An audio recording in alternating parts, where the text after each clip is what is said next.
아멘. 오늘 주일 아침 하나님께서 우리에게 주시는 생명의 말씀을 소개합니다. 하나님의 말씀은 열왕기상 19장 1절로 8절까지의 말씀입니다. 이 말씀은 제가 가진 성경으로 구약 성서 549면 어간에 있습니다. 열왕기상 19장 1절로 8절까지의 말씀을 다 찾으신 줄로 알고 저와 여러분이 함께 소리를 합하여 합독하겠습니다. 아합이 엘리야가 행한 모든 일과 그가 어떻게 모든 선지자를 칼로 죽였는지를 이세벨에게 말하니 이세벨이 사신을 엘리야에게 보내어 이르되 내가 내일 이맘때에는 반드시 네 생명을 저 사람들 중 한 사람의 생명과 같게 하리라. 그렇게 하지 아니하면 신들이 내게 벌 위에 벌을 내림이 마땅하니라 한지라. 그가 이 형편을 보고 일어나 자기의 생명을 위해 도망하여 유다에 속한 브엘세바에 이르러 자기의 사환을 그곳에 머물게 하고 자기 자신은 광야로 들어가 하룻길쯤 가서 한 로뎀나무 아래에 앉아서 자기가 죽기를 원하여 이르되 여호와여 넉넉하오니 지금 내 생명을 거두시옵소서. 나는 내 조상들보다 낫지 못하니이다 하고 로뎀나무 아래에 누워 자더니 천사가 그를 어루만지며 그에게 이르되 일어나서 먹으라 하는지라. 본즉 머릿맡에 숯불에 구운 떡과 한 병 물이 있더라. 이에 먹고 마시고 다시 누웠더니 여호와의 천사가 또다시 와서 어루만지며 이르되 일어나 먹으라. 네가 갈 길을 타가지 못할까 하노라 하는지라. 이에 일어나 먹고 마시고 그 음식물의 힘을 의지하여 40주 40야를 가서 하나님의 산 호렙에 이르니라. 아멘. 성도 여러분, 이른 아침 주일을 기억하며 예배하는 여러분들 가운데에 하나님께서 크신 은혜 베풀어 주시기를 간절히 기원합니다. 오늘은 교회력으로 성령 강림절 후 두 번째 주일, 같은 말로 오순절 후 두 번째 주일입니다. 6월 중순이 되어가니 새벽으로 또 저녁으로 해가 많이 길어졌음을 실감하게 됩니다. 새벽에는 한 5시쯤 되면 이미 여명이 밝아오고 있으며 또 저녁은 8시가 되어야지 그제서야 어둑어둑해집니다. 하지라는 이름의 절기가 있습니다. 이 날이 어떤 날인가 하니 1년 중에서 가장 낮의 길이가 길다는 날이 바로 하지입니다. 하지는 1년 중에서 밤 시간이 가장 짧고 낮 시간이 가장 긴 날인데 무려 하루 14시간 35분이나 해가 떠 있다는 것입니다. 올해 2022년도 하지는 언제일까 하고 달력을 봤더니 지났을까 멀었을까 봤더니 내일 모레가 하진날이었습니다. 어제 오늘도 해가 길었는데 앞으로 내일과 모레 더 해가 길어질 것이라는 겁니다.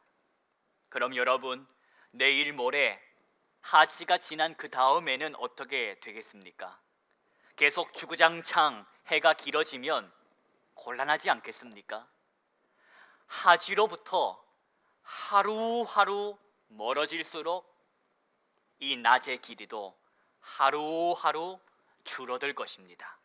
그렇게 줄어들고 또 줄어들어서 새로운 계절, 가을이 오고 겨울이 오는 것이지요.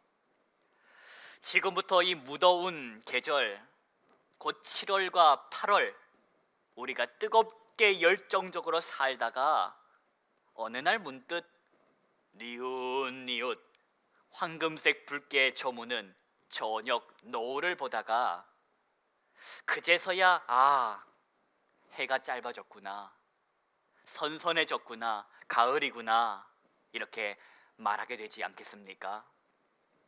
그때 왠지 모를 아쉬움과 또 헛헛함을 느끼면서 말입니다. 오늘은 2022년도를 시작하고 어느덧 25번째로 맞이하는 주일이기도 합니다.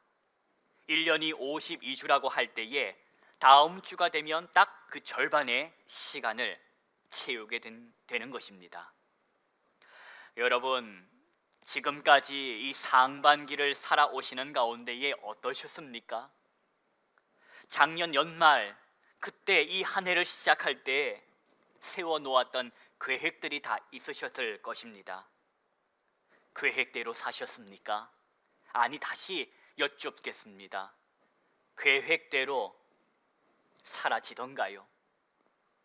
혹시 끼어드는 일은 없진 않으셨습니까? 계획하지도 않았던 일인데, 생각조차 하지 않았던 일인데 불쑥 끼어든 바로 그 일 말입니다. 그렇게 갑자기 말도 없이 끼어든 그 일로 인하여 그 일을 해결하려고 어찌어찌 살다 보니 이 상반기 다 지나보낸 성도님은 계시지 않습니까? 어쩌면 지금도 그 끼어든 일로 인하여 씨름하고 계신 분이 있으실 것입니다. 힘드시지요? 많이 힘드셨을 것입니다. 사랑하는 성도 여러분, 저는 그 씨름하는 그 삶의 문제, 그 문제 가운데 살아계신 하나님께서 은혜를 베푸사 고단한 마음, 지친 마음 위로하여 주시고 새 힘을 부어주시기를 간절히 기원합니다. 오직 하나님께서는 미쁘사 저와 여러분이 시험당할 즈음에 피할 길을 내시고 또 능히 감당할 힘을 주실 줄로 말씀을 의지하여 믿습니다. 이 말씀을 의지하여 여러분도 굳게 믿으시기를 바랍니다. 표대를 향하여 그리스도 예수 안에서 하나님이 위에서 부르신 그 부름의 상을 향하여 달려오신 여러분들 가운데에 하나님 우리 아버지와 주 예수 그리스도로부터 오는 은혜와 평강이 이 시간 선포되는 말씀을 통하여 여러분의 심령 위에 임하기를 축원합니다. 허락하신 본문의 말씀 속으로 들어가 보십시다. 오늘 허락하신 말씀은 열왕기상 19장의 말씀입니다. 우리 1절과 2절 말씀 저와 여러분이 호흡을 맞추어 함께 합독하십니다. 아합이 엘리야가 행한 모든 일과 그가 어떻게 모든 선지자를 칼로 죽였는지를 이세벨에게 말하니 이세벨이 사신을 엘리야에게 보내어 이르되 내가 내일 이맘때에는 반드시 네 생명을 저 사람들 중 한 사람의 생명과 같게 하리라. 그렇게 하지 아니하면 신들이 내게 벌 위에 벌을 내림이 마땅하니라 한지라. 북이스라엘의 임금 아합 왕, 이 사람은 어떤 사람이라?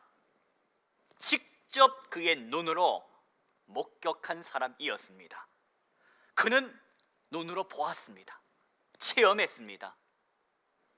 나와 다른 저 엘리야가 섬기는 하나님, 저 엘리야가 섬기는 여호와 하나님께서 살아계시는구나, 살아계신 참 하나님이시라는 것을 이 아합은 하늘에서 떨어진 불로서 응답하심을 보았다는 것입니다. 환상도 아니었습니다. 꿈도 아니었습니다. 실제 상황이었습니다. 그런데 그럼에도 불구하고 그는 살아계신 하나님 여호와께 순복하지 않더라, 하나님을 섬기질 않더라 하는 것입니다. 여러분, 이것이 신비입니다. 눈이 있다고 해서, 그 눈으로 보았다고 해서 믿음이 생기는 것은 아니다 하는 것입니다. 그저 눈앞에서 일어나는 일은 일이요, 내 생각대로 또 내 뜻대로 되지 않는 것만 보이고 자신의 생각과 합하여 돌아가지 않는 이 상황 때문에 원통하고 억울하고 화가 날 뿐입니다. 믿음과는 별개의 문제라는 것입니다. 아합은 자신이 경험한 하나님, 자신이 목격한 불로 응답하시는 여호와 하나님에 관한 이야기, 그 사건은 접어둔 채 그는 그의 아내 이세벨을 만나 하는 말이 그저 당한 이야기, 그 당했던 이야기만 했던 것입니다. 결국에는 엘리야가 자신들에게 칼을 빼들었다는 이 이야기를 부인에게 전함으로써 원하고 분하고 원통함을 토로했던 것입니다. 감정을 공유한 것뿐입니다. 그러자 그 얘기를 듣던 이 왕후 이세벨이 보여준 반응이 어떻습니까? 사신을 엘리야에게 보내더라 하는 것입니다. 엘리야에게 사신을 보내더라. 엘리야를 만난 그 왕후가 보낸 사신은 왕후 이세벨의 그 말을 엘리야에게 전달하기 시작하는데, 그 내용은 굉장히 살벌한 내용이었습니다. 제가 그 내용을 의역해서 여러분에게 전해드립니다. 엘리야, 너는 내일 이 시간에 내 손에 죽을 것이다. 그날 네가 죽인 선지자들처럼 너도 내일 죽을 것이다. 이것은 그저 말로 하는 공갈이나 협박이 아니다. 내가 섬기는 신들의 이름을 걸고 맹세하는데 반드시 내일 너는 내 손에 죽을 것이다. 여러분 어떻습니까? 살벌하지 않습니까? 어쩌면 예수를 믿기 전에, 하나님의 은혜를 알기 전에 저와 여러분의 입술에 달고 살았던 언어는 아닐까요? 이 살벌한 이야기를 들었던 엘리야의 반응은 이랬습니다. 3절 말씀, 우리 3절과 4절 말씀을 저와 여러분이 소리를 합하여 합독하겠습니다. 그가 이 형편을 보고 일어나 자기의 생명을 위해 도망하여 유다에 속한 브엘세바에 이르러 자기의 사환을 그곳에 머물게 하고 자기 자신은 광야로 들어가 하룻길쯤 가서 한 로뎀나무 아래에 앉아서 자기가 죽기를 원하여 이르되 여호와여 넉넉하오니 지금 내 생명을 거두시옵소서. 나는 내 조상들보다 낫지 못하니이다 하고. 아멘. 죽기 싫어.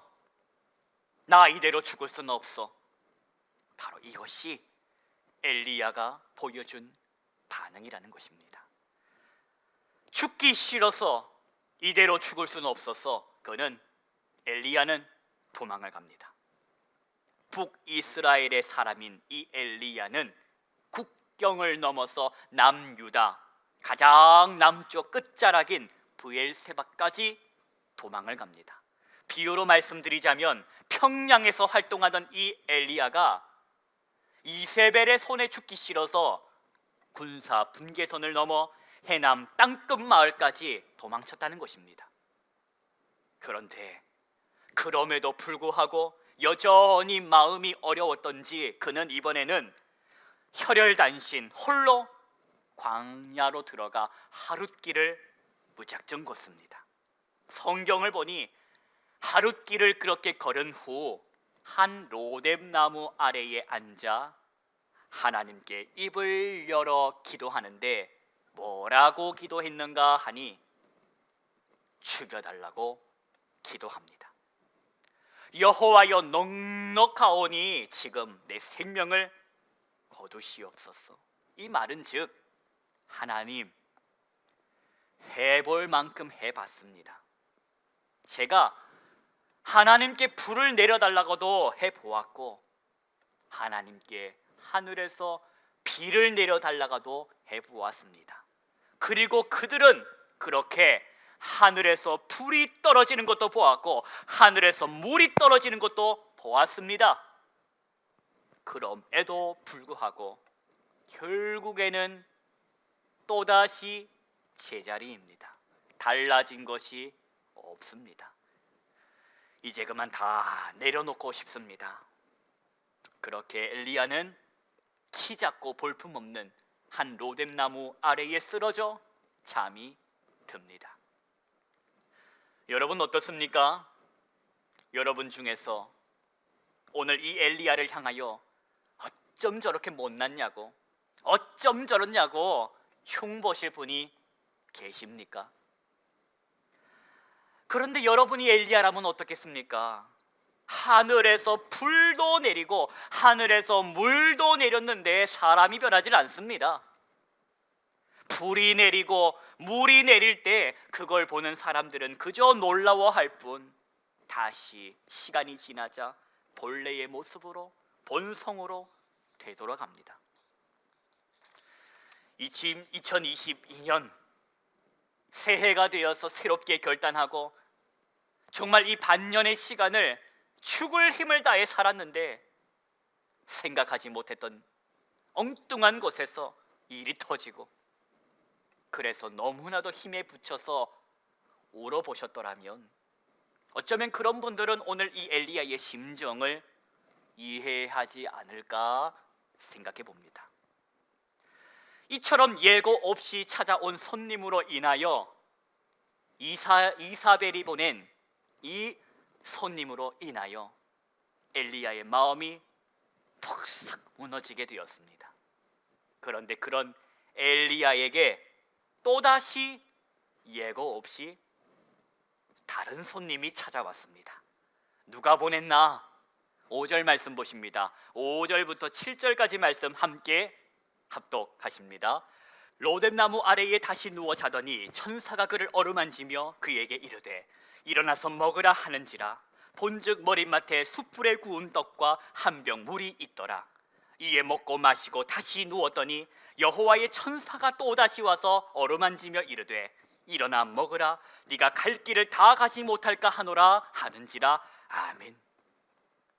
쓰러진 엘리야를 찾아온 손님은 바로 하나님이 보낸 손님 천사였습니다.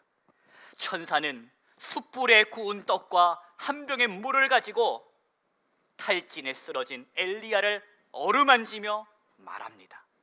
잠이 든 그를 깨우며 말합니다. 일어나서 먹어라. 일어나서 먹어라. 여러분, 천사의 이 말에 엘리야가 어떻게 한 줄 아십니까? 자기 머리맡에 보니 음식이 있는 것을 보고 그것을 먹고 마시고 어떻게 했다? 다시 누워버립니다. 다시 누워버리는 이 모습이 어쩌면 저와 여러분의 모습은 아닐까요? 하나님, 제가 지금 너무나도 힘든 걸 하나님도 아시지요? 그걸 말하고 싶지는 않았을까? 내가 너무너무 힘든 걸 하나님은 아시지요? 라고 투정 부리듯이 엘리야는 다시 누워버리더라 하는 것입니다. 그럴 때 하나님께서 어떻게 하셨습니까? 여러분 7절 말씀을 다시 한 번 더 봉독해 볼까요? 함께 합독하십니다. 여호와의 천사가 또다시 와서 어루만지며 이르되 일어나 먹으라. 네가 갈 길을 다 가지 못할까 하노라 하는지라. 아멘. 또다시 와서 일어났지만 다시 누워버린 엘리야를 또다시 찾아오셔서 어루만지시며 말씀하시더라 하는 것입니다. 너의 종점은 이곳이 아니다. 오늘의 슬픔과 오늘의 절망과 오늘의 탄식이 너의 종점이 아님을 기억하라. 너의 종점은 기쁨과 소망과 찬양이다. 1년의 절반을 저와 여러분이 살았습니다. 암만 수고해도 암만 고생해도 변화가 없는 것 같아서, 티가 나지 않는 것 같아서 지쳐가고 또 지쳐버린 성도님이 계실 것입니다. 이사벨이 보낸 손님이 전해준 그 말 한마디에 듣고 마음이 무너졌던 엘리야처럼 누군가로부터 들은 그 말 한마디에 마음이 무너진 성도님들 계실 것입니다. 엘리야처럼 말입니다. 그런데 여러분, 엘리야가 하나님께 날 좀 죽여주십시오 라고 말한 것이 본심이었겠습니까? 여호와여 넉넉하오니 지금 내 생명을 거두어 주시옵소서 라고 했던 이 말이 진심이었겠냐 하는 것입니다. 죽여달라고 했으면, 죽고 싶었으면 이사벨의 손에 죽었으면 됐지 왜 살려고 도망갔겠습니까? 하나님, 나 너무너무 힘듭니다. 나 너무너무 무섭습니다. 죽고 싶지가 않습니다. 살려주십시오.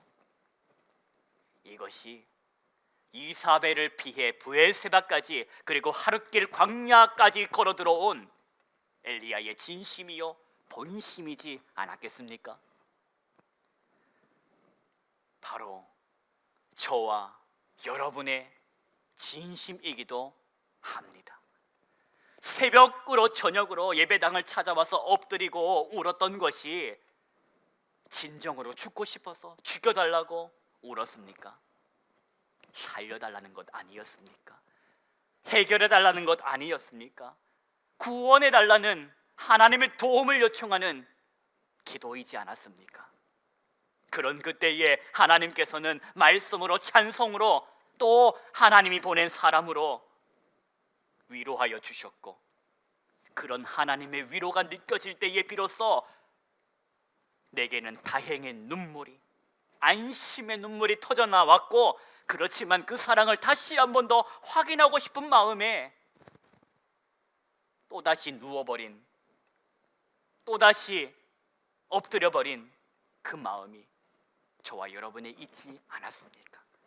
그렇지만 그런 쓰러져 있는 나를 또다시 찾아오셔서 일으켜 세워주심으로 하나님의 그 사랑을 확인하게 된 바로 그런 사랑의 관계가 저와 여러분에게, 하나님과 저와 여러분에게 있는 것 여러분 경험하지 않으셨습니까? 사랑하는 성도 여러분, 한 해의 절반을 달려왔습니다. 여기는 종점이 아닙니다. 아직 저와 여러분은 가야 할 길이 남았습니다. 오늘 허락하신 이 말씀을 통하여 하나님께서 지친 심령들마다, 고단한 심령들마다, 수고하고 애쓴 그 심령들마다 처진 어깨를 어루만지시고 영과 육을 강건케 하여 주시기를 축원합니다. 8절 말씀 보십니다. 함께 8절 말씀 합독하십니다. 이에 일어나 먹고 마시고 그 음식물의 힘을 의지하여 40주 40야를 가서 하나님의 산 호렙에 이르니라. 아멘. 2022년도 상반기 일주일 남았습니다. 남은 일주일, 지나온 시간 속에 25주간의 시간 속에 베풀어 주셨던 하나님의 은혜, 쓰러진 나를 찾아와 어루만져 주셨던 하나님의 은혜, 그 은혜를 기억하시고 감사의 고백으로 이 한 주를 채우시기를 바랍니다. 또한 저와 여러분이 가야 할 길이 남았음을 알고 남은 이 하반기, 살아갈 하반기, 하나님께서 공급해 주시는 힘, 그 힘이 있음을 믿고 그 힘을 받아 살아가시기를 주 예수님의 이름으로 축복합니다. 기도하십니다. 하나님 아버지, 지나온 반년 돌아보니 하나님 여러 가지 은혜 속에, 사건 속에서 때를 따라 도와주셨던 하나님의 은혜의 흔적이 있음을 고백합니다. 예상하지 못한 일들로 인하여 씨름하며 탄식했을 때 하나님이 보낸 사람을 통하여, 하나님의 방법을 통하여 위로하여 주셨던 것도 기억합니다. 더불어 주님, 이 시간 쓰러져 있고 이 시간 지쳐있는 심령들 찾아가셔서 그들의 지쳐있는 마음 위로하시고 어루만져 주시고 하나님의 방법과 방식을 통하여 그들에게 새 힘을 허락하여 주옵소서. 은혜로 여기까지 왔으니 남은 이 시간 은혜를 받아 가게 하옵소서. 주님 바라보고 가게 하여 주옵소서. 사명 바라보게 하여 주옵소서. 때를 따라 도우시는 하나님의 은혜가 있음을 믿음으로 바라보며 선포하며 살게 하옵소서. 예수님의 이름으로 기도하옵나이다. 아멘.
you.